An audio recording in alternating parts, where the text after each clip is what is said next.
The Women's Policy Group Northern Ireland decided to relaunch the COVID-19 Feminist Recovery Plan 1 year on because women have suffered more from poverty as a result of a decade of austerity and welfare reform policies.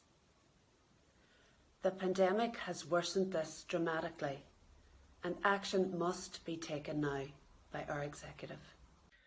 Because women's employment rights are at risk, women still earn less than men, are overrepresented in low-paid, part-time and precarious work, and because Northern Ireland still doesn't have mandatory gender pay gap reporting.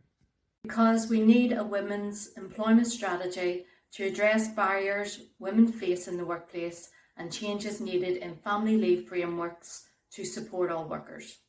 Because women are overrepresented in sectors hardest hit by the pandemic, and we need to address gender-segregated labour markets and harmful gender-neutral policymaking, budgeting, and skills strategies. Because we know we would not have survived this pandemic without our carers. And women cannot continue to carry the unequal distribution of the care and responsibilities and unpaid domestic labour. Because we need an executive childcare strategy now to recognise childcare as an essential part of our economic infrastructure and to protect all childcare workers and women struggling to access or afford childcare. Because rural women account for 40% of all women in Northern Ireland, and we need to properly address unique issues facing rural women and access poverty. Because paramilitary control and gatekeeping of funding is still prevalent and negatively impacting the lives of many women. Because the climate crisis hasn't gone away, and we need to take action to address this while ensuring that we are advancing gender equality. Because we need a mental health strategy that addresses the unique challenges to women's mental health and how poverty and austerity drastically impacts on their health outcomes. Because women and pregnant people deserve free, safe, legal and local access to abortion care without delay and without harassment. Because women have been impacted by maternity restrictions, increased isolation and difficulty accessing support. We need long-term funding for community maternal mental health peer support models and a mother and baby unit in Northern Ireland. Because the hostile environment means migrant women face vast health inequalities and no recourse to public funds is a barrier to accessing support. Because trans issues are feminist issues and trans healthcare in Northern Ireland is wholly inadequate. Trans people and trans women are dying as a result.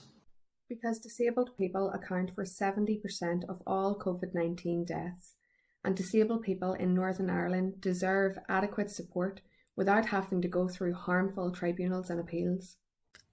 Because racial justice is a feminist issue. We need to make our recovery an intersectional one that addresses structural racism, sexism, and sectarianism. Because women already faced huge barriers to politics and public life before the pandemic, and we need to address this underrepresentation of women. Because we need better victim-led models of restorative justice and a greater understanding of the intersectional impacts of crimes on victims.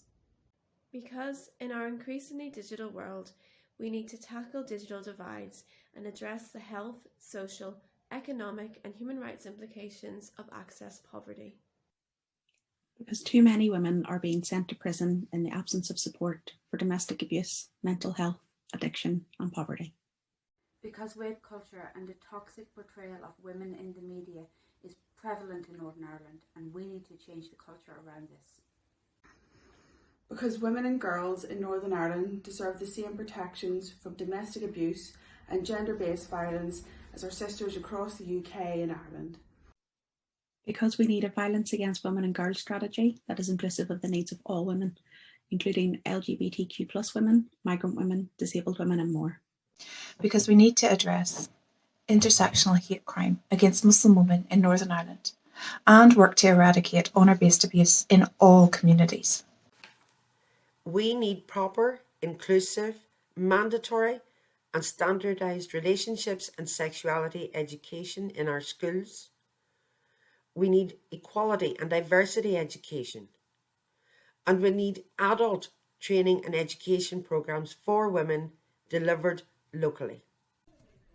Because women's voices must be at the table to address the impact of Brexit on women, particularly those in rural and border communities. Because we need greater human rights protections for women, and we deserve a Northern Ireland Bill of Rights, as promised in the Belfast Good Friday Agreement 23 years ago. Because we need to learn from what is being done elsewhere, look at good practice in other countries, and make sure that our COVID-19 recovery is in line with recommendations of UN mechanisms, including CEDAW, UN Security Council Resolution 1325 principles, ILO conventions, and others. Because women's voices and their lived experiences are valid, and our politicians need to act now. Because the women of Northern Ireland have waited long enough for action to be taken to address gender inequality. We deserve a feminist recovery now.